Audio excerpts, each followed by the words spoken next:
Good evening, ladies and gentlemen, and welcome to Zoom in session 71. The change of weather, which we all were discussing a little while ago, can trigger sniffling and sneezing, and that can be a nuisance. Sniffling and sneezing can also be a symptom of allergy, it can be a symptom of flu, it can also be a symptom of the much dreaded COVID infection. How does one tell them apart? Can we tell them apart? When should we consult a medical professional? Helping soothe our jumpy nerves this evening on Zoom In, we have with us one of Delhi's most sought after ENT specialists, having been awarded the Best ENT Specialist of Delhi 2020, Dr. Major Rajesh Bharadwaj. Good evening, Dr. Bharadwaj. I can't see you. Oh, there you are. Let me spotlight. Namaskar and welcome to Zoom in 71.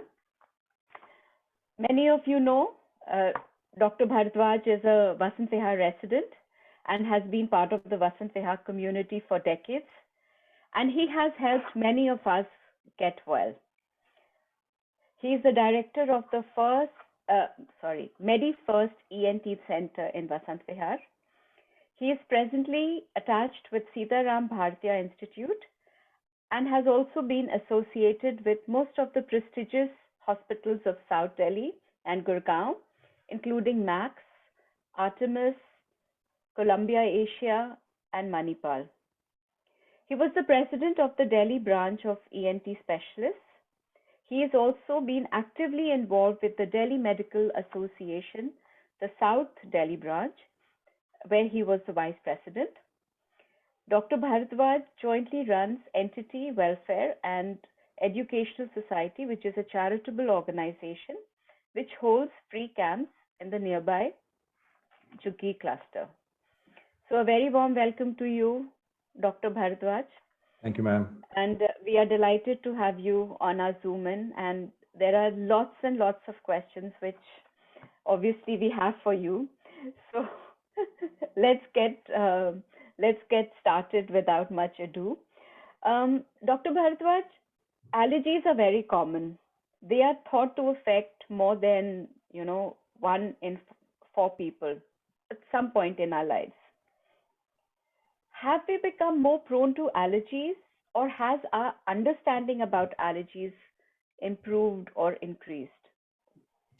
So that's a very insightful question, Sanjana. There has been a lot of research. If you go through the numbers, you will also realize that over a period of time, allergies in this country has gone up. It's part of development of society and of a community and of a culture and a country. Allergies were much more prone in the developed and Western world earlier, because in developing countries, we were dealing more with infectious diseases like diarrheas, influenzas, pneumonias, cholera. And as and when we started immunizing our children, and as and when infectious diseases started coming down, and also as and when we started using safe water, kept our children away from unsafe activities, we have found that as infections go down, our incidence and percentage of allergies has gone up to the extent 25 years ago when I started my practice here, and there would be hardly any child who would have either allergy symptoms or bronchial asthma. But currently you will find that at least 3 out of, you're right, your number actually, and your percentage and your statistics are absolutely accurate. 3 to 4 out of 100 would be found to have some kind of an allergy. If you remember during at least my age, you're much younger than I am, sorry, but in my age, we don't remember anything about a peanut allergy or lactose intolerance or gluten. Roti nahi kha sakte, North Indian roti nahi khayega, to we thought mar jayega, wo to bhukha mar jayega. But now we see so many different types of allergies that our children are suffering from. So yes, the incidence has gone up. We attribute this to the fact that infections have come down. So in a manner, allergies have gone up. So, I mean, I don't know which of the two evil we should have stuck on with. And as you say that, children are more prone to allergies, but as one gets older, one has noticed that children overcome the allergies. Why does that happen? So there is something called pediatric onset asthma or pediatric onset allergies. These start off at about 3 to 4 years of age, and gradually, as the child becomes adolescent, these allergies go away. There is no guarantee it will happen. In many children, it goes away because as their immune system matures, certain changes take place, certain immunity changes take place in the system. The adenoid enlargement becomes less, the tonsils become smaller in size, the child's immune system becomes more mature, and the symptoms related to allergy go away.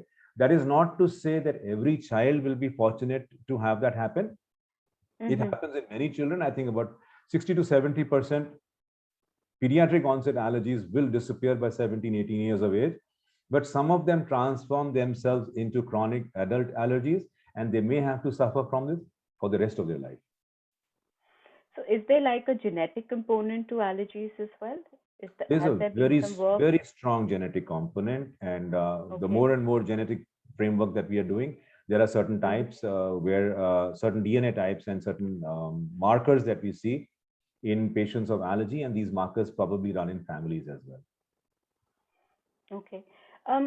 What has brought on, allergy in the adults? I mean, people who didn't have any allergy of any sort before are becoming, like you said, you're becoming gluten intolerant or you're becoming lactose intolerant, and many other allergies are developing. So, what is bringing out this onset of allergies in adults? Is that what you said earlier about the infection becoming less, and that's why the allergies are becoming more? The adult onset allergies are a different ballgame. Okay. One of the most important factors is the bad air quality. And you're a very lucky Okay. person. You're sitting in clean air, so obviously you're not suffering from Cleaner. all the from all the khao that is going on in Delhi. Delhi air is a little Right. cleaner today because of the rain. But yes, Rains, one of the yes. largest factors in urban areas which has contributed to increase in allergies is pollution and the rise of pollutants and bad air quality, which leads to nasal stuffiness, sore throats, and chronic coughs. We know that for a fact. It is documented, it is researched. There are other things also, if I can highlight what humans are most commonly allergic to. And the one thing that is the single most largest culprit in human allergies is house dust mite. So when we start testing our patients for allergies, a large majority come out positive for house dust mite, which is an invisible parasite that lives in your bedding, in your bed sheets, and in your pillow covers. It basically feeds on dead human hair and skin. And so the typical symptom of this kind of allergy would be early morning sneezing and stuffiness in the nose. So as soon as a person gets out of bed, they start sneezing. That's a typical symptom of house dust mite allergy.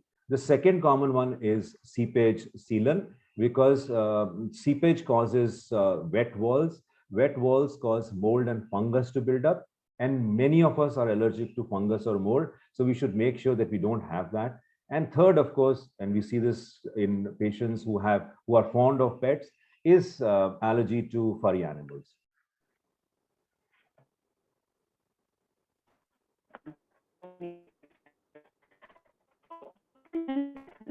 To oneself. We often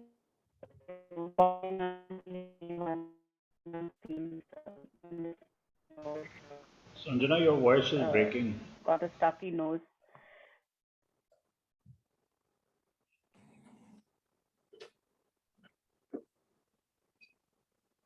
ये क्या हो गया? Leave. I think Rajesh, Your video Sanjana is seems to stopped. have a network Microphone is problem. unmuted. Anita should rejoin. Right. Am I back? Yes. Yes, you are. One of the problems here. The air quality is cleaner, but the internet is unstable. Okay. So I was saying one often takes antihistamines to, overcome this stuffiness or the sneezing. How safe is it to pop in these antihistamines? So let me explain this. The concept of treating allergies, it depends on the nature and the kind of allergies. Being an ENT specialist, obviously we are dealing with allergies of the nose, throat, and the lungs. That is the so-called nasobronchial allergies, NBA, that's the कौन designation. घंटी बजा रहा है बार बार? So in NBAs, घंटी कौन बार बार there are बजा रहा certain है? medications that we can use. Antihistamines, yes, definitely. Antihistamines, if I can explain this to you, there were the old generation antihistamines and there are the recent ones. The difference between the two Okay. is the old generation antihistamines, if you remember taking an Avil in your growing up years, Yes. it would knock you off throughout the day. So because they Mhm. crossed the blood-brain barrier and made you feel drowsy, that was a side effect, an undesirable side effect of the anti-allergic. The newer Right. antihistamines are non-sedating and fairly, you remain fairly alert after taking them. The other Mhm. thing I would like to add is that, so it's not just the antihistamine, it's also the intranasal steroid or the nasal corticosteroid or local steroid that we use in the nose, actually for monotherapy. So if you have mainly nasal allergies and symptoms related to the nose, you may be better off restricting yourself to just some local treatment in the nose rather than to rely on medication. But answering your question specifically, antihistamines are safe. There are many people who depend upon them for their entire lifetime because Right. they have life-threatening allergies, bronchial asthma, and breathing difficulties, and sometimes they may need to take this lifelong. So their safety profile is well built in. Rather than safety profile, the more important question is not to take them indiscriminately. So take them only when required because every drug will have some kind of side effect. Okay. But I mean, you hear people are long term on antihistamines, so I guess they do benefit you, but then as you're saying, there can be side effects, so one has to be judicious when using any medication. Um, with the change in weather, we get flu as well. How can one protect oneself from getting flus? Do multivitamins, having lot of immunity boosting pills, do they help at all, doctor? Okay, these are two different questions. I am And I'm jumping yeah. from one to the other, so I understand. I'll So, but leave that. we'll take I'll both leave of that to them. you. The first is how Sure. do we prevent ourselves from the flu? Right. Right. Have you noticed that the flu season is nearly upon us? We have had a few cases of flu, but nowhere near what we used to get before the COVID. So this may be one of the positive effects of COVID. We have become so careful with our venturing out. We are using masks all the time. We are washing our hands repeatedly and thoroughly. So the flu season has had a very minimal impact on us for the current year because we've been following COVID appropriate behavior. So that in any case, these are the things that we can do to make ourselves safe from flu. We were doing them from COVID for COVID, and so we followed them for flu, and we have been safer this year. The second is still last year, I was not actively recommending flu vaccines for my patients and for people who come to the clinic. We were recommending only for elderly, those who were admitted for community acquired pneumonia in the previous year, and children less than 6 years of age. But from this year, and this is a WHO recommendation as well as recommendation from many other health workers, because getting the influenza virus will lower your immunity and make you more prone to COVID, we are recommending this year that you should get a flu vaccine to keep yourself safe from influenza. And in addition, so that your immunity does not go when you get flu, you are not more prone to developing COVID-19. Answering your question, and that's the one question I love to answer about immune boosters. There is no such thing Right. as an immune booster. You know that, we know it. Particularly for the kind of clientele, persons, and the audience that I'm talking to, we are all fairly well-off people. We eat well, we eat nutritious food. We are aware of health and benefits of various things of our lifestyle choices. So immunity boost is a three-way process, and there is nothing more to it than that. The first is nutritious food, fresh, nutritious, homemade food. The second is adequate rest, getting enough sleep and rest during the day as well as at night. And the third is regular physical activity. There is no other Ramban or any other secret behind it. None of these immune boosters have been known to have any relevant positive action. In fact, the sum total of the food that we eat has a nutritious value which is much more than the each ingredient that we take. So it is more important for us to eat well rather than to depend upon some shady supplements which have not been proven scientifically to have any benefit, with the rider that in case you test yourself and find yourself deficient in something, your iron deficient, your hemoglobin is low, your B12 was found to be low, your D3 is low, then definitely you should take a supplement. Okay, that's very important to know that if you're deficient, then take the multivitamins. It's not necessary just to keep taking these supplements to enhance your immunity. It's not going to help. I think that's a misnomer which we all fall prey to. That from time to time we just take multivitamins to feel that we are stronger from inside. Um, I get them free of cost. I the get samples free of cost of multivitamins. I don't touch the lot. Okay. Thank you for reassuring us that if you don't have multivitamins, we are still healthy and we can lead a healthy life. Um, can we have flu and COVID? Can we get them both together? Okay, that's a tricky one. Normally, we would want to know the difference between flu and COVID. But yes, Okay. if I like, didn't want to kind of categorize it, so that's why I jumped right into it. But please go ahead yeah. and explain what's the difference between flu and COVID Yeah. infection. So flu is the seasonal flu. The season is upon us. We had, I'm sure, in Vasant, I've seen fairly some patients who are coming in. So we know that the flu season is upon us, and we have been seeing patients. Flu is basically seasonal. So this is the time for flu, whereas COVID is, Right. we've seen it hasn't, no season has made a change at all. Secondly, in That was the COVID, reason for having the talk today because it's allergy season as well as flu season, and true. I don't know This is about just COVID, but yes. this is just the right time for it. And so let me tell you about COVID symptoms. The WHO and Sure. all of us have recognized there are certain symptoms which are specific for COVID, which will not happen in influenza or flu or common cold. Number one is loss of sense of smell or taste. That is a cardinal symptom of COVID-19. It does not happen in a flu. The second is breathlessness. Common cold will not lead to breathlessness. Third is a cough. The cough in COVID-19, particularly now because of the Delta strain, which hits the lungs stronger and faster, the cough is a much more serious issue in COVID-19 than with the common cold. Common cold symptoms are basically just runny nose, a little sore throat. You may or may not have a fever. COVID-19, you will definitely have fever. And COVID-19, breathlessness, cough, loss of sense of taste and smell will be there. In addition to that, the Delta strain is also causing abdominal discomfort. So patients are presenting with diarrheas and abdominal pain, which you will never have in a common cold. So that pretty much tells us the difference in the symptoms. But also, you see, we are all grown ups. We have lived inside our body for all the years that we've been here. We understand common cold. It is an old infection that we've been getting periodically, maybe once or twice a year, or once every 2, 3 years, depending upon our immunity. We know what it feels like. COVID-19 is a new infection. I promise you, when you get it, you will know.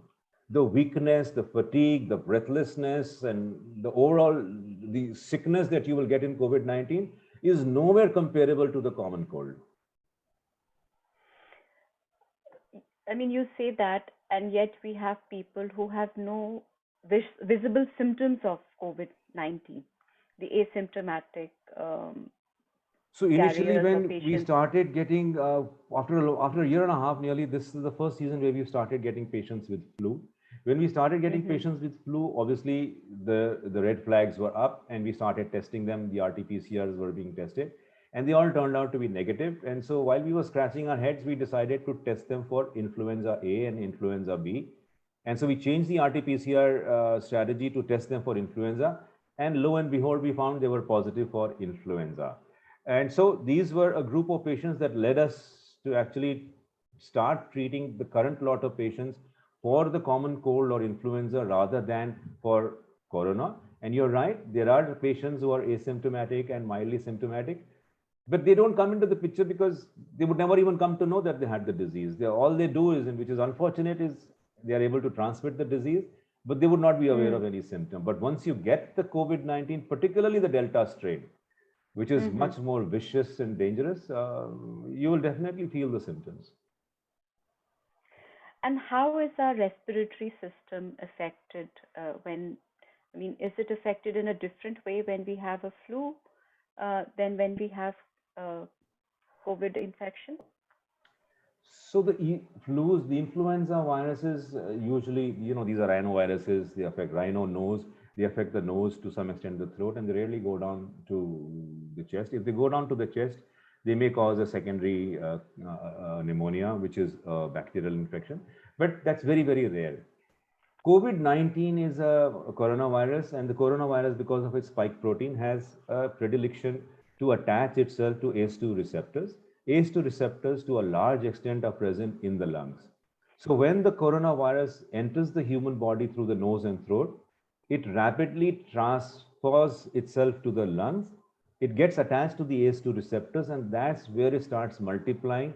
And the most of the symptoms of COVID-19 will start off by multiplication of the virus in your lungs and then subsequent spread outward. And that's when you start having the breathing difficulty. Yes. When your lungs get affected, right? Yeah. Now that we have been vaccinated and many of us have taken the vaccine, how is that helping us cope with the, I mean, suppose you do get reinfected, how will that help fight the infection? So, Sanjana, that again, the question about 5 months back, that would have been such an easy question to answer, because the Delta wave had not come, the Delta variant had not come. And we took vaccines and we felt very safe, and we felt maybe life will go back to normal, as it started in Israel, USA, and of course in UK as well. But the Delta variant actually changed all that. And Israel is back with a large number of infections. USA is back with a huge number of infections. There is talk about booster doses and various other health measures are being taken. So first thing is, vaccines are safe, vaccines are effective.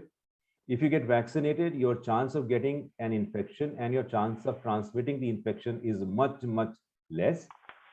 If you are vaccinated, your chance of getting if you get infected, your chance of getting a serious infection are much less. If you're vaccinated, if you get infected and you start getting some symptoms, your chances of being hospitalized, and if you're hospitalized, your chances of dying are much, much less. So the safety factor and the efficacy of vaccines is very well built in, and I'm sure everybody that we have here in the audience is double dose vaccinated. So I'm sure we are all in a safe place. But that still does not, with the Delta variant, it does not permit us to go about life as usual. We will have to go on following protocols that are so-called COVID appropriate behavior. We will have to wear masks in public places. You will have to avoid crowded places as far as possible. You will have to avoid crowded indoor spaces to prevent transmitting and catching of the infection. And as far as possible, continue to behave the way you have been doing till now, at least in the foreseeable future for about a year or so. The only positive thing that came out was that Soumya Swaminathan, WHO director, told us that the chief scientist, that it is possible that India may be reaching a certain stage of endemicity, because serosurveillance showed that maybe at least 2 out of 3 people in Delhi have some kind of immunity to the COVID virus. Also, that vaccination itself will give us some kind of immunity, and that very soon in the near future, we should be safe from transmitting. But at the current moment, keeping our numbers in mind, keeping the Delta variant in mind, and taking in view what has happened all across the world, particularly in the most vaccinated countries in the world, we will continue to have to be careful. Vaccines are a must, we must take them, but that does not give us a passport to go about life as it was before COVID-19. That brings us to 2 very important questions. One is like, the schools are about to reopen. Children are not vaccinated. What does one do? Because that's a big dilemma one is going to have to deal with. So fortunately for us, 12 to 17 vaccinations now have been found to be fairly safe. Phase 3 trials have been conducted in some countries, in Europe, in some country, in Israel, as well as in the US. Children between 12 and 17 have started receiving a vaccine. So vaccination for children has started. That's a good news. We are opening up schools for 9th, 10th, 11th, and 12th because we presume these children are more mature. They have, and their studies are more important for them. They have to go for practicals and physically attend classes. I would be happier if children were to attend school only after they had received both the doses. But obviously, since that is not currently practical, we would want them to follow all COVID behavior. We would want the classes to be alternate days, so 50% attendance, keep the adjacent desk empty, make sure doors and windows are open, make sure all staff of the school are double vaccinated. That has to be ensured. We have to make sure these are grown-up children. We have to make sure that they wear proper, appropriate masks at all times and maintain distance from each other. Buses, we have to make sure buses also, the windows are open so that there is ventilation. And so whatever appropriate behavior for COVID we've been following and attending to our other activities, including going to office, we should ensure that these happen in schools. I am a little concerned about this because obviously these are children and we don't want anything to go wrong with our children. We want to keep them safe. But there are certain considerations which override this. And other countries in the world have also started letting children go back to school. Some, in fact, like Sweden, never stopped. So Israel is going to start children going back to school from next month. And so we'll have to follow global norms. And at the same time, we will have to make sure that we try and keep them safe in some way. Hopefully in the next month or so, some protocols will start for immunization for children. That's reassuring to know. Since many of us are double vaccinated, and you were saying that before the Delta variant happened, we all were happy that once you're vaccinated, you can go back to life being the way it was pre-COVID.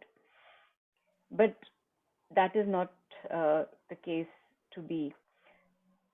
What is your view on getting booster doses? Is that something which, going forward, that is something which we will need to do for COVID infection? So we have to take our lead from countries who are ahead of us in the vaccination drive. And we take our lead and we take examples from the US, from Israel, from France, and other countries which have actually started booster doses. They have started booster doses for those above 60, booster doses for those who are immune compromised, for transplant recipients, healthcare workers, and those in the front line whose exposure levels to contracting an infection from others is higher. It's a slightly tricky issue. You must understand, this is not just about saving yourself. It is also about saving other people, disadvantaged people, economically weaker people, as well as people in remote areas whose access to vaccine may not be as readily available as it is to us. So the WHO has not yet recommended booster doses, not just because its efficacy has not yet clearly been established, but WHO also has to keep a larger picture of population, the entire population of the world, at least receiving their first and second doses before they start a booster vaccination program for others. Having said that, we are seeing that there is a waning of immunity after double dose vaccination, whether it is Moderna, Pfizer, AstraZeneca. We are seeing that after 5 to 6 months, the level of immunity that the vaccine offers is lower. There is a strong possibility built in that a booster dose may be required. But finally, for that, we will have to wait for the government to come out clearly with some directions. I have not gone for a booster third dose. I would not recommend also. We should wait for clear-cut directions from the government. But yes, there are cases, there is a case which is built in for booster doses. It is possible that we will require booster doses in the future, but it's a little early to answer that very accurately. Okay. Again, a question which many of us want to know about is about how safe it is to go away on holidays. What's your view? Yes, it is important to go away on a holiday, and there are certain safety precautions that we can follow. First of all, if possible, travel by road. Secondly, when you're traveling by road, your family members, make sure that you're creating a travel bubble that is fully vaccinated. So don't go in public transport or don't go in a manner that you're not sure about the people around you. So if there are 4 members of a family, or there are 2, 3 families together, take out your cars, make sure everybody is vaccinated, try to keep the windows slightly open so that there is some kind of ventilation, wear your mask at all time when inside the car, go to a destination which is more open. So do not walk into facilities which are completely glassed in, where the air circulation is being recirculated, where the chances of your catching an infection from others is higher. Avoid long weekends and crowded weekends, because obviously that's the time when the footfall will be higher, when there is likely to be more crowding. So try to go at a time when it's not very crowded. So avoid, this long weekends where Saturday, Sunday, Monday are off, because you're likely to find holiday facilities more crowded. Go to resorts rather than hotels. Try to book an Airbnb. Stay for a longer period rather than go to a place for a day, then go to another place for a day. Go to a place and stay for a longer period. Make sure everything around you is sanitized and safe. Take your sanitizers and hand washes with you so that you keep yourself safe. Keep, as soon as you land up at the facility, open up doors and windows for cross ventilation. And for additional, just for your safety, maybe you'd like to just wash down and mop down all the doors, handles, and commonly used surfaces, so that there is an additional feature of safety that you're building in for yourself and your family. Thank you for reassuring that it's okay to go away. We don't need to be just locked up at home and, No, we should go on a be holiday, there. keep ourselves safe, but a Yeah. holiday is very important for us. I think mental well-being is as important as, protecting oneself. How does one save ourselves from the coronavirus? I mean, there are so many conflicting reports of how the infection spreads and how one can infect each other. Could you shed some light on that? So this is something where we've the medical healthcare givers and the medical facilities have actually gone across in a varied way as far as information regarding spread of the coronavirus is concerned. There is justification for that, because we didn't really know so much and we were just trying to be doubly safe. So initially, if you remember, there was these talks about surface, and that the coronavirus will stay on a surface for 21 days and 14 days, and that you need to That's scrub right. down very carefully. And so we were using hydrogen peroxide and sodium hypochlorite and spirit and all kinds of things to sterilize our clinic surfaces, just to make sure we were safe for our patients. Till finally, we figured out the difference between droplet infection and aerosol. And we found out that the large amount, more than 95% of coronavirus is spread through droplet infection and aerosol. The difference between droplet infection and aerosol is droplets are bigger, aerosols are smaller. So droplet is typically something that would fall when I'm talking to you or when I sneeze. Aerosol is something which is finer in nature. So when you cough, there is something like a finer particles that come out, so the difference between droplet and aerosol is because droplets are bigger, they are heavier. Because they are heavier, they fall closer to you on the ground, and that's the area of unsafe territory. Aerosol being lighter, being smaller or lighter, so they travel to a longer distance, a larger distance, and that is why we've always maintained that 6 meters is what you should maintain. But the Delta variant being found to be more transmissible, there are anecdotal reports that people passing each other in a corridor, one infected person has been able to pass it on to the other. So obviously that distance, yes, in Australia, they found that in two people crossing each other in a place, one was positive, the other was negative, passed on the infection. And so we have to be very, very careful, again, because of the transmissibility of the Delta virus. So we have figured out now that the transmission is basically through droplet infection and aerosol route. So it is more important for us to keep our air safe. This then goes in variation against what we've been talking about for the last 5 years, because we were talking about safe air and we were talking about polluted air, and we were asking people to keep their doors and windows closed and to stop cross ventilation. Absolutely. Because outside air would come in and pollute the environment, your rooms. We have gone on our heads on this one now and gone completely back to our old thinking, our original thinking as Indians. Beta darwaze khidki khol ke rakho, thodi hawa aane do, cross ventilation hone do. And that is one way to keep ourselves safe, because the virus definitely will move out faster if you keep your doors and windows open.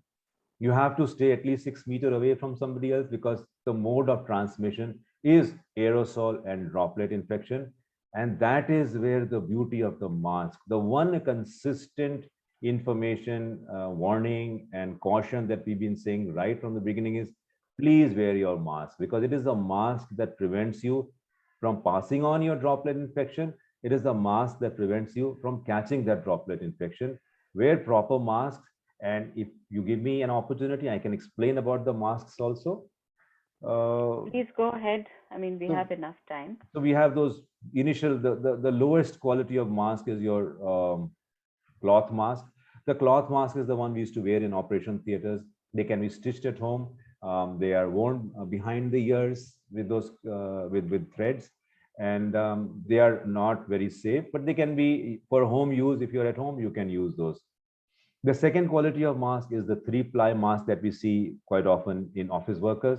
And the three-ply mask is triple layered. It offers more safety. It is to be used when you're working, when you're in a office environment, when you go out, particularly in a metro, in malls, or you're in public transport, you're in crowded indoor spaces like in departmental stores, you should use the three-ply mask. The three-ply mask is not reusable. It wears off very fast. So if you've used it for a day, my recommendation would be for you to discard it. Cloth mask is washable, so you can use it repeatedly. And the third is the one that we use, that the healthcare workers use. This is recommended if you have a COVID-19 patient at home and you're treating that COVID-19 patient, the patient as well as you should wear the N95 mask. It should be worn by healthcare workers and other people who have directly in contact, particularly, airline staff, people who are working in lounges, in airports, offices, where there is one-to-one communication and you're in public domain. You need to wear an N95 mask to prevent catching an infection. It is the most effective mask. It prevents at least 95% of transmission, and they are reusable as long as you keep them in a dry box, maybe, and maybe after about a week of using it, you can bring it back into circulation and use it 2-3 times before you finally discard it. Okay, thank you for telling us about that. How can we actually protect ourselves? Like, is there any way in which we can keep our ears, nose, and throat, protected? Is there some way of doing that? See, one of the things we found out, We which can is very say, effective. sorry, Yeah, go on. I understand. I'm trying to answer that question in a larger way, in a more Right. holistic. I mean, it's a very simple question because, So one of the things as information is, it's for me to information transmission is important. We found povidone iodine. Povidone iodine, commonly known as betadine. Povidone iodine has been known to be strongly virucidal. So when we operate on the nose and throat, and for all other procedures that we are doing on the nose throat, we actually make sure that the patient sterilize their mouth with povidone iodine. If you've recently been to a dental center, you would not have been surprised to see that there is a glass kept by your side. It contains that brownish colored liquid, and you're asked to do a thorough mouthwash and a mouth rinse. The purpose of that is povidone iodine. The purpose is to sterilize your oral mucosa so that you do not pass on the infection. So that is the strongest thing we know as of now to protect your nose and throat. Povidone iodine is known to do that. So in case you think you're infected and you're going out and you're worried about passing on the transmission to others, one of the things you could do is gargle with povidone iodine or betadine or beta kind of any of those various pharmaceutical trade names that are available. That keeps you safe, but obviously you can't do that all the time. The more important thing is to continue to follow all those boring things that we've got so used to.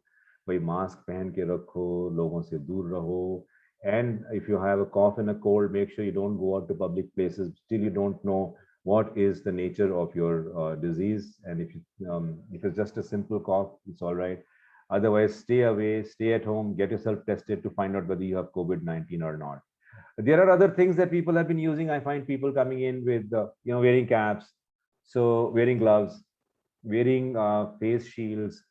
Now, those were important earlier, but gloves, first of all, Healthcare workers wear gloves, and it's important for them because they're examining you, they are moving in human cavities, they're likely to get infected.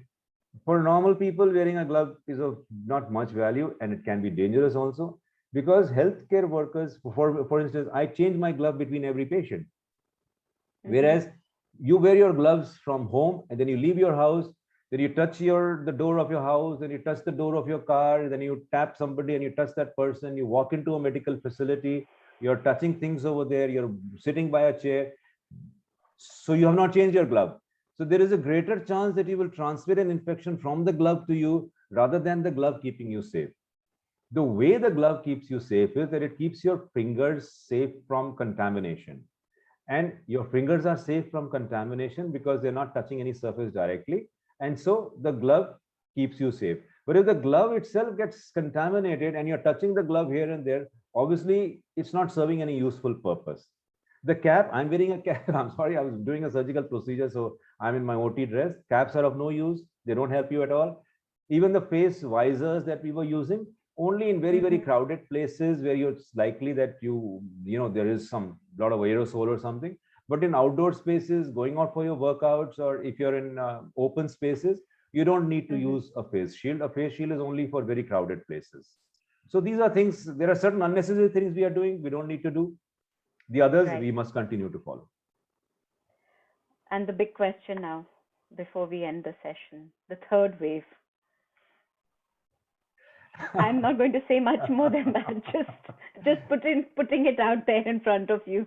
So another third wave. So you have to be you have to be a magician or maybe some astrologer to be able to depict a third wave. Nobody knows. We hope it does not come.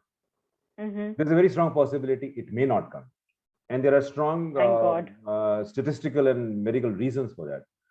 First of all, because the second wave was so devastating, many of us still have immunity, which we are carrying on from that. So our chances of catching an infection is less.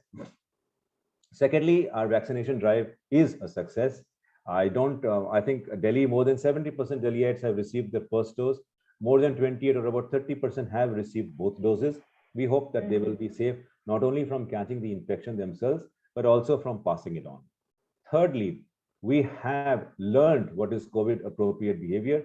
We are, and I'm glad to see, and most of us are happy to see, most people, apart from that occasional person, most of us are being very responsible, are following protocols, are using masks, and are only doing the basic things that we are supposed to, rather than endangering ourselves and others around us.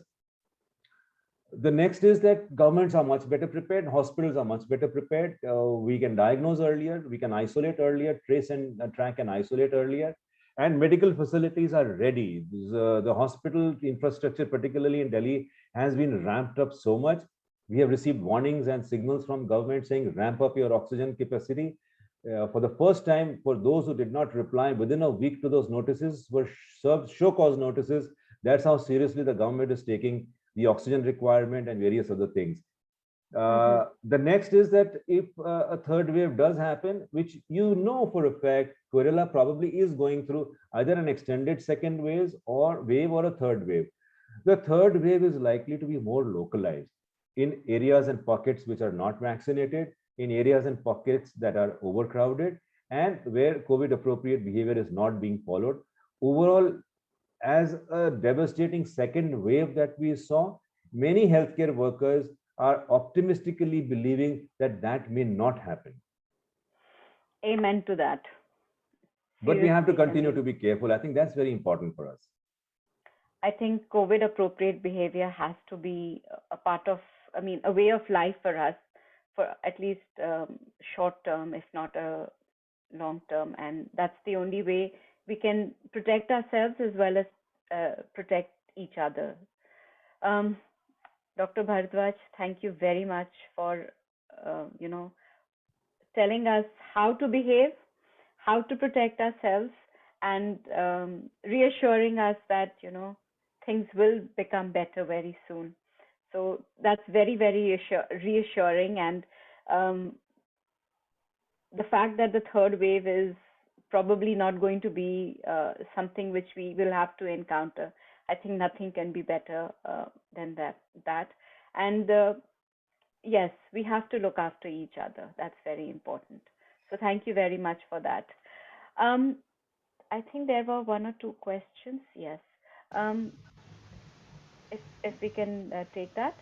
Anything that you can say about fibrosis under the Delta variant? This is from Vatsal Seth. So, lung fibrosis. Lung fibrosis, the Delta variant was found. You see, new variants or when mutants come in, virus mutants come in, there are three questions that we want to answer. Number one, is it more transmissible? Number two, does it cause a more serious form of the disease? And number three, will the vaccine still work against it? That's, in a practical way, these are the only three questions that we need to ask about a variant or a mutant. The Delta variant, unfortunately, is positive to some extent on all three. It is very highly transmissible, many times more transmissible than the Alpha variant, which was available earlier. It causes more disease. You have 2 times a higher chance of reaching a hospital as compared to the early variant. And there are the number of breakthrough infections once the Delta variant has come in is higher than it was earlier. And because the Delta variant attacks selectively the lungs much more, so the chances of your getting an interstitial pulmonary fibrosis or some lung complication is higher. It's a very, very specific kind of disease. So I won't like to answer more than that. But yes, if you've had long COVID or if you've had a very serious form of COVID, where your CT test showed that your value was very high, it is likely that you may get fibrosis. But the good news is that if you do good exercises, if you follow up properly, and you do your yoga and your physiotherapy and follow your rehabilitation experts' advice, that over a period of time, you can come out of it. One thing which we didn't talk about, doctor, and which you just mentioned, long COVID. That's a term which is, popping up more often now. That people are, they may have had COVID, not me. They've had COVID, and there are lingering symptoms, or there are some ways in which the body has been affected, and it's being termed as long COVID. And it can be anything and anything which is unexplained right now. So can you explain what long COVID is to the So we have audience, found please? that COVID, and the most surprising part is that even those who are mildly symptomatic can go into long COVID. So it's not necessary that you should suffer a severe form of the disease and be hospitalized and put on ventilators for you to make yourself a likely candidate for long COVID. People who are That's right. mildly symptomatic can also be candidates for long COVID, from severe body ache to lethargy to brain fog to breathing difficulties to cardiac abnormalities to requiring to be put on dialysis for blood sugar levels to fluctuate. These are all features of long COVID. These happen because of the fact that the virus stays in the body for a slightly longer period, refuses to move out, and these symptoms then come up and are fairly distressing. And there is no active treatment except for the fact that you will have to go on following your rehabilitation experts' advice and continue to work towards making yourself better in the long run. Fortunately, we have seen by and large people come out of it. It may take them, but it may take them sometimes up to a year. The worst that we are seeing, though not very common, but the worst that we are seeing is brain fog, which is basically a complete lack of motivation, mental confusion, poor and poorly defined cognitive skills, so that people find it very difficult to concentrate on their work or to carry on with work as usual. But again, these things do settle down over a period of time. So is there any treatment which is available for patients of long COVID, or there isn't any treatment? Only specific treatment related to the nature of the problem. So if it's a lung problem, then the pulmonologist and the physiotherapist will help you. If it's a musculoskeletal thing, then you will have to go for some kind of fitness training and gradually increase the movement to bring your activity back. If it's fibromyalgia or muscular pain and strain, then some medication and some exercises would help you. So depending upon the nature of the problem, the therapy would be advised. Okay. So, Sanjana, there are another couple of questions on chat, and I think Mr. Jaggi Malhotra, and then even I have a question later. Yeah. I was just coming to the next question. Any chances of Pfizer coming to India for children? This is from Rishan Balla. Yeah, so we don't know. The government, well, it goofed up initially because they asked Pfizer and Moderna to carry out bridging trials in the country. And number two, they said we will not give you indemnity from claims. And these are multinational chains, so they felt a little spooked. They walked away from. This was much earlier. This was in May last year. And had the government done something at that time, those vaccines would have been available. I'm told Moderna will come in earlier, and that Moderna has already struck a deal with the government. It will supply directly to the government. It will not supply to private distributors, and the government will decide what to do with it. Pfizer also should follow suit, but it is going to take a little longer. Okay. How much exercise should one do after COVID?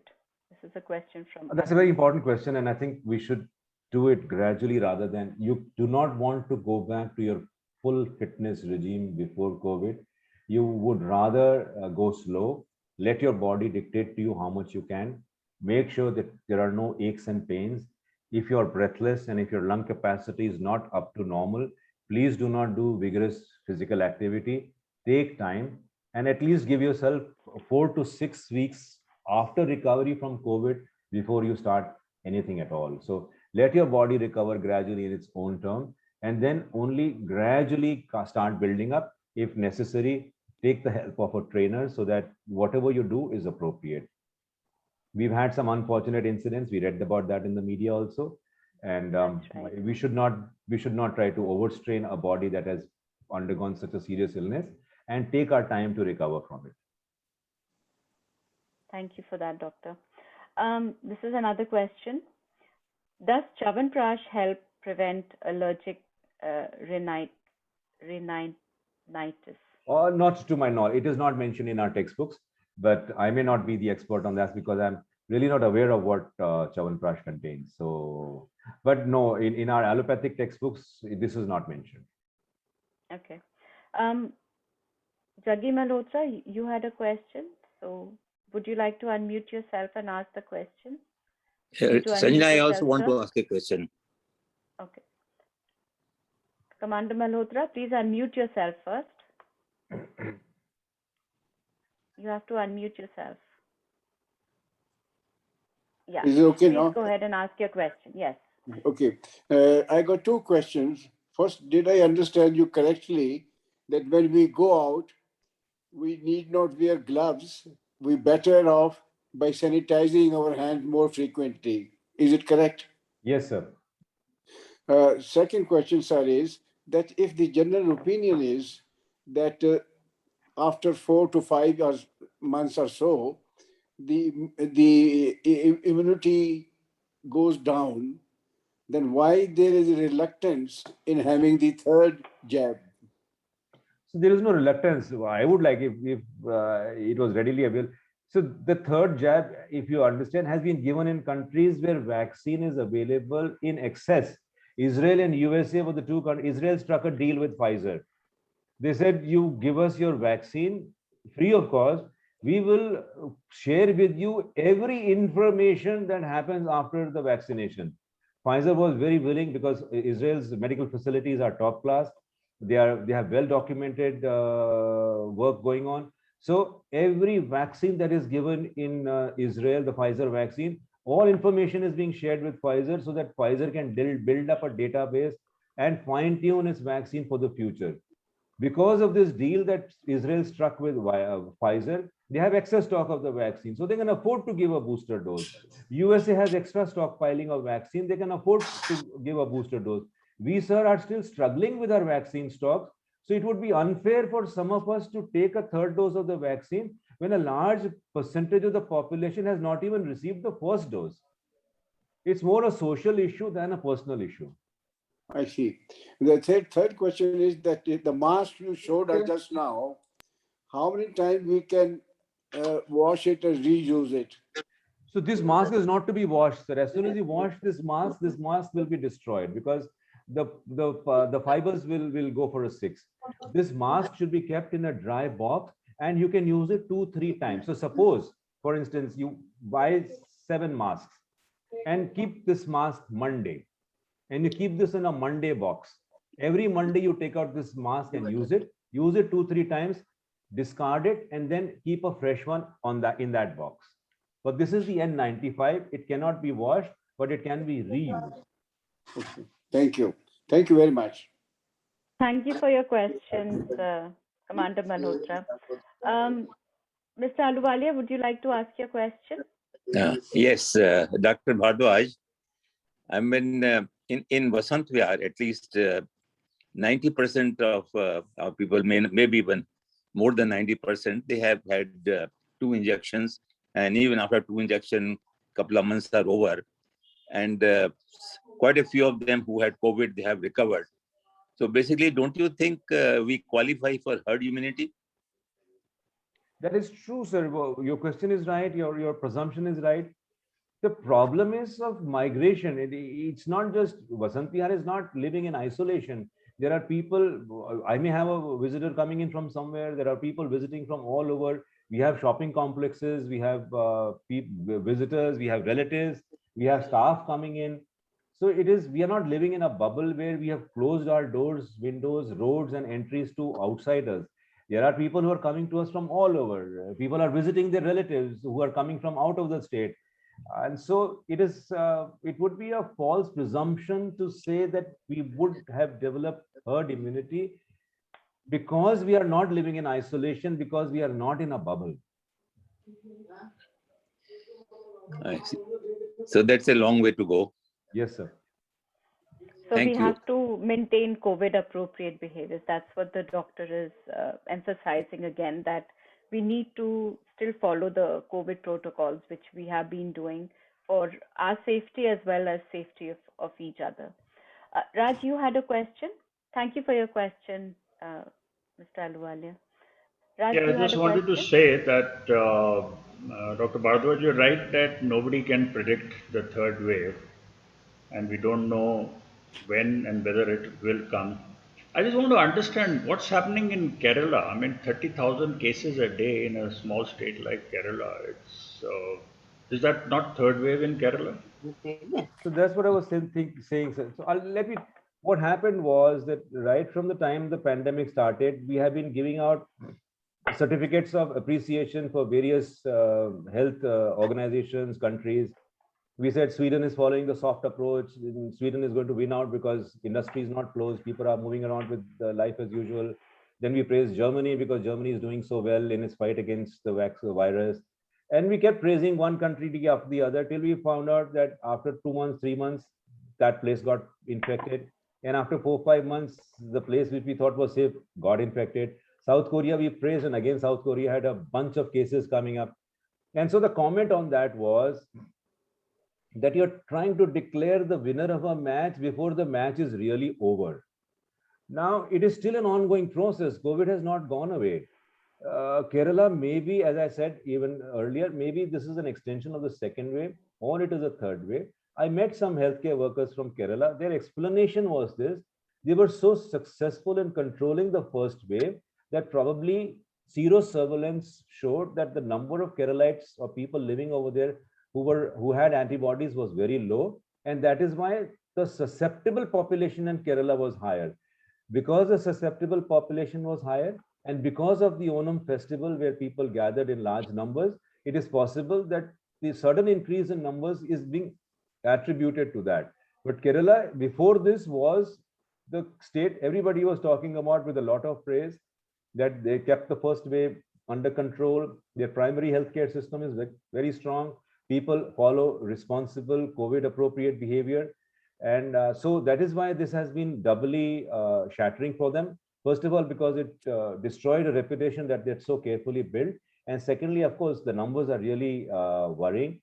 But I think the reason is because the second wave spared them. So the number of vulnerable population was more. And before the vaccination drive could make them safer, this wave caught them. And of course, the Onam didn't help because people did gather in large numbers, and being a festival, obviously, it's very, very, very difficult to stay away from relatives. Thank you. Another question, Dr. Saab. I mean, if my friends now are properly, they have been vaccinated, their servants have been vaccinated, and we have done the same thing, can we visit each other now? Sir, you can visit each other as far as possible. No, if you want to and the desire is strong, you must, you should, you can. Make sure doors and windows are open. Do not overcrowd. So maybe just the two couples of you wear a mask for as long as possible. Yes, I know you will be drinking, you will be eating, but even in between, as far as possible, try to wear a mask. Try to keep all the doors and windows open and spend as little time as possible. So That means the AC should not be there. you can keep the AC on, sir. That I'm not saying keep the AC on, but the doors and windows being open is important. I see. Okay, thank you. To sum up, doctor, please tell us allergy, flu, and COVID. How are we going to take care of ourselves to sum it all up? What's the best way to do So it? this is just the right time, Sanjana. Your timing is excellent. This is just the right time because Yes, allergy season is upon us. It's right around the corner. We need to be safe from allergies as far as, and the best part is because of our behavior towards COVID, we are keeping ourselves safe from flus as well as allergies because of the mask. The mask keeps us away from polluted air, and the N95 and the three-ply mask actually is very effective in keeping out all the pollutants also. So that's a good strategy. It keeps us away from the flu also. So that's one, using a mask when going outdoor. Second is, if possible, and if you think it's all right, particularly for the vulnerable people, particularly for the elderly, I would recommend that you should get your flu vaccine to keep yourself safe during the flu season. Thirdly, go out only if you have to, follow COVID appropriate behavior. As I said, the third wave is something only an astrologer can tell us. We don't really know. We hope it doesn't happen. Most the government think tank seem to think it is upon us. We were told July mein aayegi, then we said August mein aayegi. Now they are saying September mein aayegi, then somebody is saying October mein aayegi. So as I said, it's all guesswork out there. But if we follow appropriate behavior, if we are safe, if we continue to get vaccinated, and if we are careful, I'm hoping that we can keep ourselves safe. And if the third wave comes, it is more likely to be localized in certain pockets. Hopefully, it will be easier for us to contain it at that time. I think There Mr. was one Indresh last Narayan has a question. question. Yeah, there was one last question. I was just going to, yeah. Indreshji, would you like to ask that question? You can unmute yourself and just ask the question very quickly because we're running out of time I'm now. actually Mr. Narayan's daughter. Oh, okay, that's fine. Please go ahead. Please ask the question. Actually, is that with COVID and maintaining all the protocol and everybody wearing these masks that are disposable, what can we do actually to sort of save our planet from what happens after COVID? Because everyone has been using gloves indiscriminately, masks that are not biodegradable. We're going to have a huge problem once we're done with the pandemic. So what are things that we can do to sort of mitigate that? Well, that's interesting because there is definitely a problem. Even our mask disposal. So at least in healthcare facilities, we have available for us the biological waste. We are segregating it properly. We are sending it to the proper incinerators, and they are being taken care of. But a large percentage of the population do not have that particular facility. Our waste segregation is also not being done in a manner that it should have been. It started off well, but it has faded away. And I see again, waste segregation is not taking place. Our dry and wet waste is going away together. We've also seen recently that masks have been flying around all over. It is a source of nuisance. It is a source of infection. And it's definitely unhygienic and unhealthy. But I think that's something the government will have to think about in the long run. It's more an environmental thing, and it's really something. Yes, it's a serious issue. They should try and do something. I mean, I think this is a very, very important issue actually. How are we going to, as a community, I mean, as a Vasant Vihar community, and doctor, you are part of the community. How are we going to deal with this long term? Because the fact that COVID is still on and you don't know how long it's going to be, and we do need to use masks. I And think we we'll do have need to come to a solution about waste segregation. Once you do a waste segregation, then at least the dry waste has to go to an incinerator, and that's where the masks will go. So the dry waste goes to the incinerator, the masks are burned, and that seems to be the only option or solution for this actually. Is there a way in which we can collect the masks which we have used at one particular place within the colony, and from there we can find out about discarding it? Is that something which could help?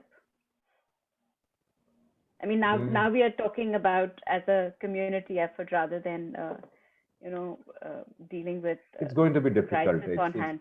In a practical manner, it's going to be difficult. But yes, I'm sure we can put our heads together and try and come out for some kind of a solution to this situation. Okay, great.